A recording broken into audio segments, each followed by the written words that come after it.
Apesar de não ter sido formado na academia, ele se auto-intitula filósofo, mas também tem os títulos de jornalista, astrólogo aposentado, quase teólogo e polemista por excelência.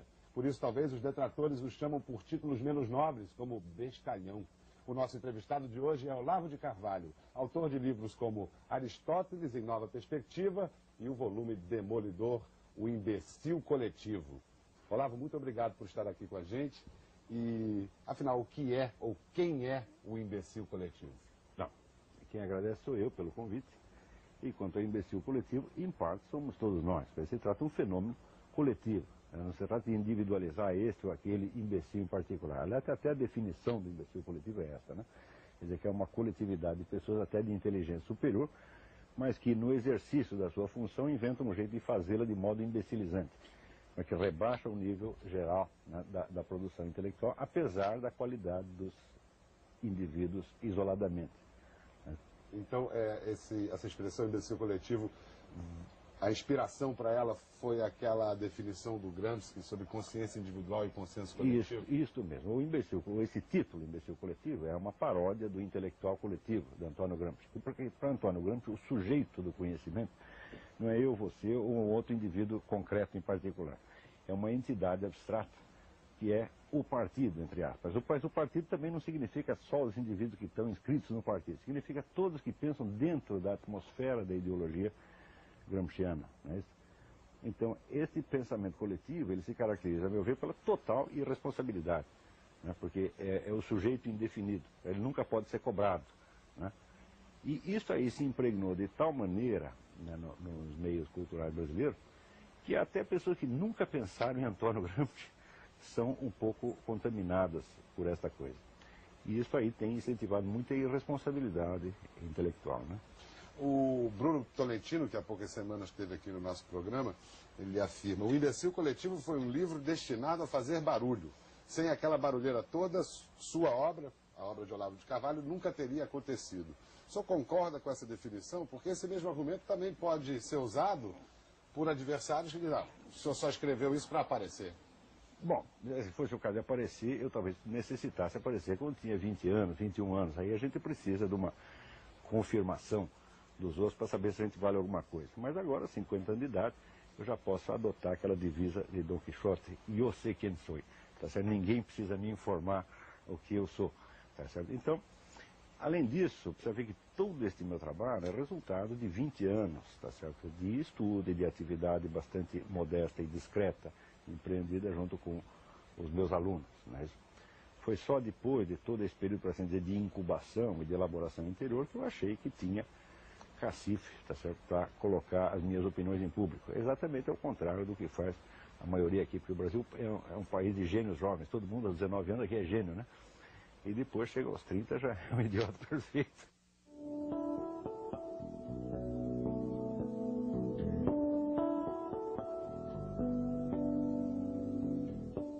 Como foi essa formação autodidata sua? Por que você não seguiu o caminho da academia para se formar como filósofo? Bom, aí tem alguns esclarecimentos. Em primeiro lugar, filósofo não é um título acadêmico.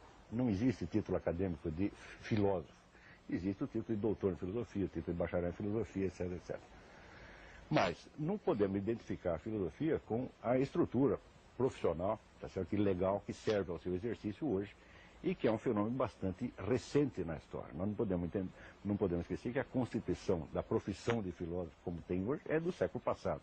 E a filosofia existe já há 2.400, 2.500 anos. E, em segundo lugar, não há realmente nada de estranho que um filósofo brasileiro seja autodidata, porque os maiores filósofos brasileiros foram autodidatas. Miguel Reale, que tinha o diploma de advogado, mas em filosofia não autodidata; Mário Ferreira dos Santos, Vicente Ferreira da Silva, Newton da Costa.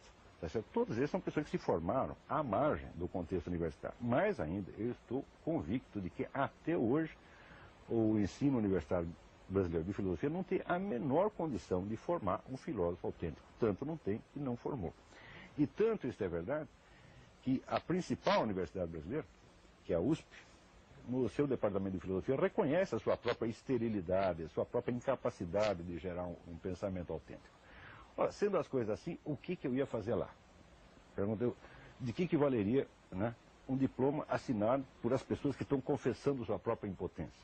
Então eu achei que era mais prudente buscar um ensino onde ele existisse. Então, em parte nos livros, em parte mediante aproximações, contatos pessoais e pedindo conselhos a pessoas que me pareciam sábias e qualificadas e que hoje eu vejo que eu tinha toda razão, que eu escolhi muito bem.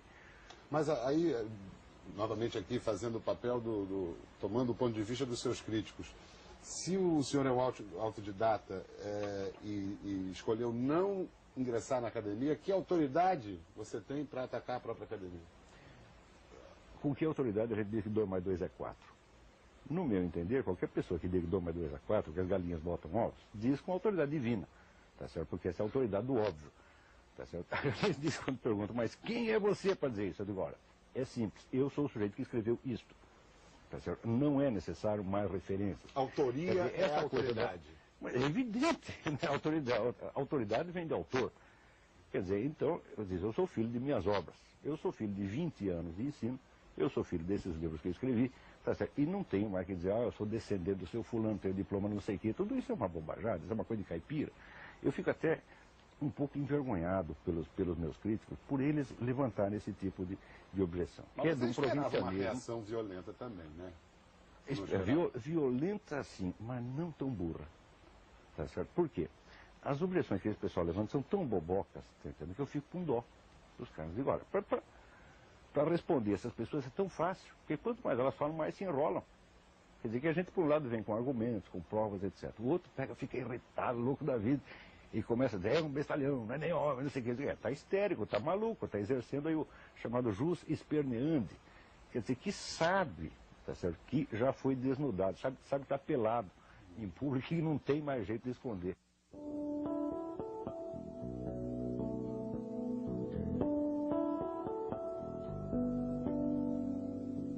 No programa aqui tem sempre um momento que é chamado, quase sempre, o direito de resposta. E já que nós falamos da palavra bestalhão, que foi usada pelo Muniz Sodré, vou reproduzir o que ele disse e aí você tem o direito de resposta. Olavo deve ser um bestalhão. Seu discurso reproduz o estilo da direita brasileira. É vaidoso, mas covarde, pois se apoia no poder econômico. Além do seu direito de resposta, eu pergunto em que poder econômico o senhor se apoia. Olha, eu realmente não sei do que ele está falando. Acontece que quando deram esta entrevista, inclusive foi ao Jornal do Brasil, reuniram 4 ou 5 pessoas, deram uma entrevista de página inteira, tá certo? Para falar mal deste que você fala. Daí enviei uma carta, resposta ao Jornal do Brasil. A carta não foi publicada. Quer dizer, vendo o meu direito de resposta violado, desrespeitado, eu pedi à Faculdade da Cidade, que era a própria editora, tá certo? Que me pagasse um espaço no Jornal do Brasil para eu responder. Tá certo? Então, isso não é uso do poder econômico. O poder econômico tem essas pessoas que têm sempre a imprensa à sua disposição. Eu, como não tenho, fui obrigado a pedir esse favor que, gentilmente, a Faculdade da Cidade fez, né, de ceder este espaço. Quer dizer, isso prova. Os caras estão tentando se fazer de coitadinhos, como se fosse oprimidos por um poder econômico. Na verdade, se lerem minha declaração de renda, vão chorar, vão ficar com dó de mim. Eu não posso garantir que não tem nada a invejar, nenhum desses. Agora pegando então aqui, prosseguindo nessa crítica do Muniz Sodré. Eu não posso garantir que não tem nada a invejar, nenhum desses. Agora pegando então aqui, prosseguindo nessa crítica do Muniz Sodré. Você é de direita? Olha, eu não falo de direita, eu direita de Deus Pai, Todo-Poderoso, no juízo final, espero, tá entendendo? Agora, se é direita ou esquerda aqui, não me interessa. Me interessa é em cima e embaixo. Tá certo? No tempo em que quem estava no poder era a direita, eu estava na esquerda, tá certo? Como crítico. Tá certo? Agora eu acho que a esquerda está num momento de ascensão. Tá certo? Então eu automaticamente passo a olhá-la com olhos críticos. Tá certo? A esquerda está num momento de ascensão? Sem sombra de dúvida. No momento que a alternativa socialista sofreu um colapso no mundo inteiro?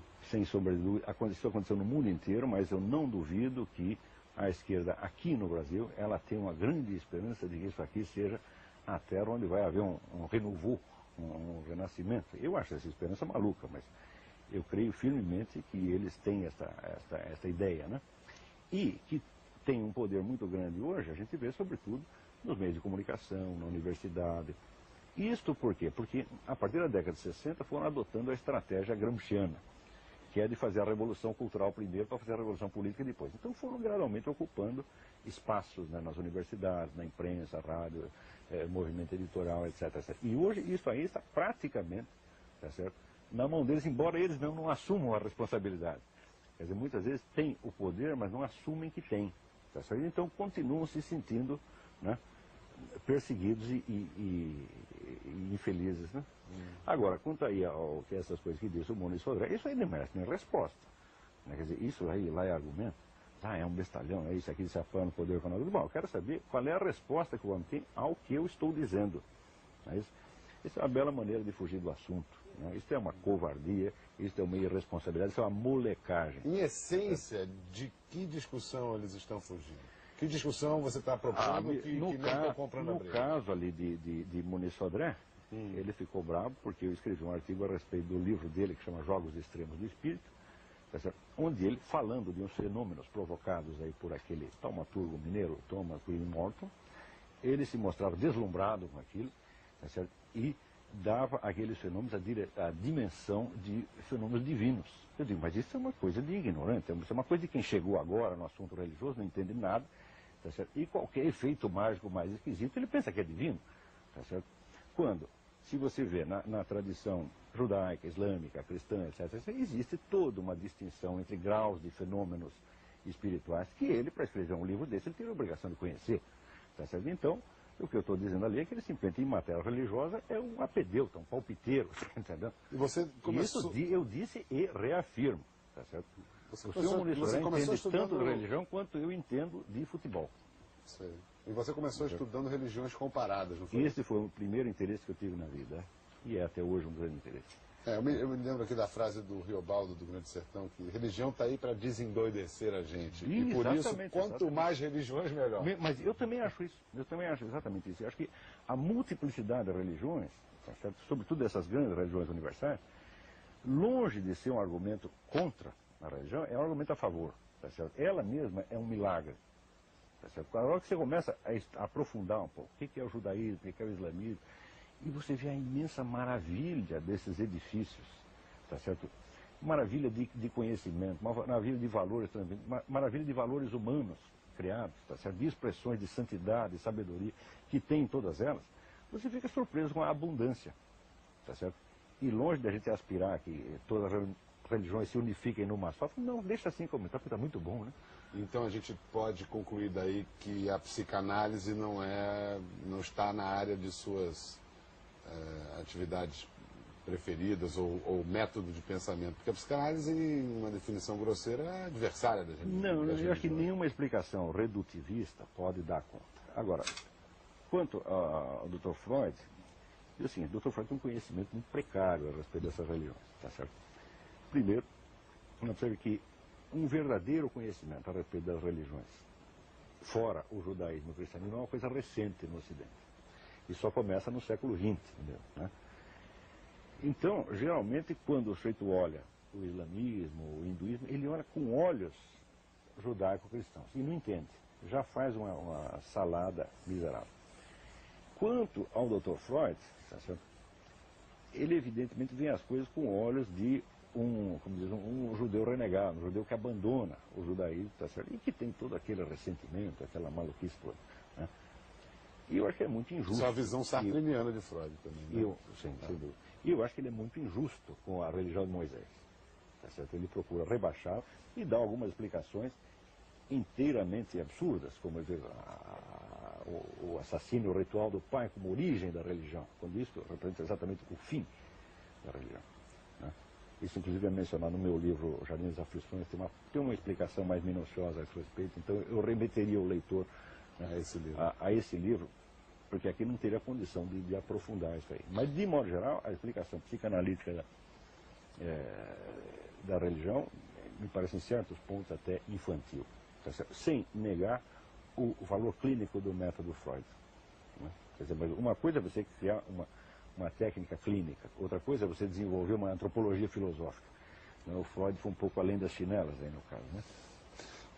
Na filosofia aristotélica da cultura, a introdução à teoria dos quatro discursos, Na verdade, uma observação é que, com toda essa polêmica, talvez alguns leitores se afastaram do seu livro porque isso virou uma brigalhada. Mas né? esse era o propósito. Quer dizer, na medida onde as pessoas têm reações de baixo nível, elas enganam o leitor, para o leitor vai pensar que o livro também é de baixo nível.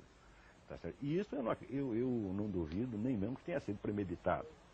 Quer dizer, que é uma velha técnica, tá certo, de argumentação, não retórica, mas heurística. Heurística é a arte da discussão sacana, discussão desonesta. É uma técnica heurística, tá certo, você insultar o adversário e fazer acusações que você sabe que são injustas, tá certo? Justamente para melar, né, a possibilidade de reflexão melar, séria sobre o assunto. Exatamente. E essas pessoas apelaram abundantemente a esse recurso.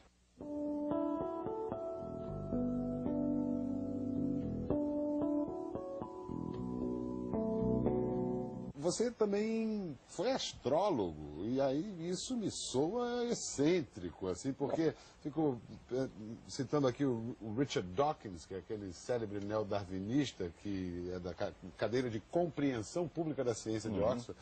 Ele acha que ele pede a prisão dos astrólogos. Ele diz que eles deveriam ser processados pela Trade Discretions Act, que é, você anuncia um sabão que vende mais branco, se ele não vende mais branco, sai da cadeia. E que os astrólogos também vendem um peixe que eles não podem entregar. Isso aí eu já tive a ocasião de dizer uma vez, num debate com o famoso astrônomo aqui do Rio de Janeiro, qualquer sujeito que se prevalece do seu conhecimento num campo para opinar sobre o outro, do qual ele ignora tudo, é um charlatão, deveria ser, tá certo, processado por exploração da credulidade pública. Esse seu Dawkins se inclui nitidamente nisto. Essa questão da astrologia ficou em debate durante 100 anos, sempre na base da discussão retórica. Isso quer dizer, é o a favor, é o contra, é o pró e contra, tá certo? É uma tomada de posição absolutamente emocionais, sem nenhuma tentativa séria de elucidar a questão. Mas qual é a base científica da astrologia, Olavo? Veja, uma coisa é a astrologia, como é praticada. Outra coisa é o fenômeno astral em si. Quer dizer, existe ou não uma relação qualquer entre a figura do céu na hora do nascimento e o caráter do camarada? Essa é uma questão. Existe. Agora, a questão de se a técnica astrológica funciona ou não é completamente diferente. Aliás, esta confusão é uma das coisas que contaminam esse debate. Tá certo? Por não ter feito essa distinção, todo mundo quer saber se a astrologia funciona ou não. Eu digo, mas é impossível saber se a astrologia funciona ou não antes de você ter elucidado a questão do fato. Se existe uma correspondência entre o céu e o indivíduo. Então, eu empreendi aí uma série de investigações e concebi toda uma metodologia justamente para tirar essa questão a limpo. Após 15 anos de pesquisa, a gente pode chegar à conclusão, posso afirmar a conclusão seguinte: existe alguma correspondência. E ela não é bem no sentido que dizem os astrólogos. Isso quer dizer que os dois lados do debate têm lá a sua cota de razão. Mas o que é uma vergonha é que se gaste 100 anos de palavrório sem ter tentado equacionar a coisa de uma maneira decente. Praticamente a única pesquisa mais abrangente que foi feita nesse sentido foi a de Michel Gauquelin, na França. Mas o que você chegou à conclusão, então, nesse seu estudo... É que o fenômeno astral existe, tá certo? E isso é fácil. Aliás, isso eu nem precisava provar. Isso já estava aprovado pela pesquisa de Michel Gauquelin. O que você chama de fenômeno astral, a influência dos astros sobre... Não influência, não sabemos. Existe uma correspondência estrutural, tá certo? Entre a figura dos astros no céu na hora do nascimento e o caráter do indivíduo. Isso é comprovável. Agora, qual é a natureza dessa influência? Essa é uma influência causal, é uma simultaneidade? Isso aí não se sabe. Então, tudo isso aí é um conjunto de interrogativas. Então, qual é a postura cientificamente correta, respeitável? Tá certo? É não transformar arbitrariamente as interrogações em afirmações. Tá certo? Então, o que eu estou fazendo aqui é o seguinte: eu estou fazendo uma acusação pública, tá certo, a astrólogos e inimigos da astrologia, de que tem tratado do assunto de uma maneira extremamente leviana, tomando partido, tá certo, antes de sequer ter concebido teoricamente a possibilidade da investigação. Porque uma investigação dessa não é uma questão de você fazer estatística, não. É questão de você equacionar o problema, criar o corpo de conceitos, criar o corpo de hipóteses, etc. É praticamente criar uma nova ciência. Tá certo? Era isso que deveriam ter feito. Tá certo? Mas, infelizmente, os astrólogos e seus adversários procederam de uma maneira muito partidária nesta coisa. Tá certo? Tanto que, após ter feito essa investigação e publicado este livrinho, que é o Caráter como Forma Pura da Personalidade, que é um resumo desta investigação, eu considerei que a minha contribuição ao assunto estava encerrada. Tá certo? Eu já falei o que tinha de falar. Tá certo? Daqui para dentro, quem quiser tirar proveito dessa investigação, tire. Quem quiser continuar tomando partido arbitrariamente, tá certo? O astrólogo para posar de sábio esotérico, fingindo um conhecimento que não tem. E o acadêmico para fingir que ele tem muita certeza científica de uma coisa que ele ignora completamente.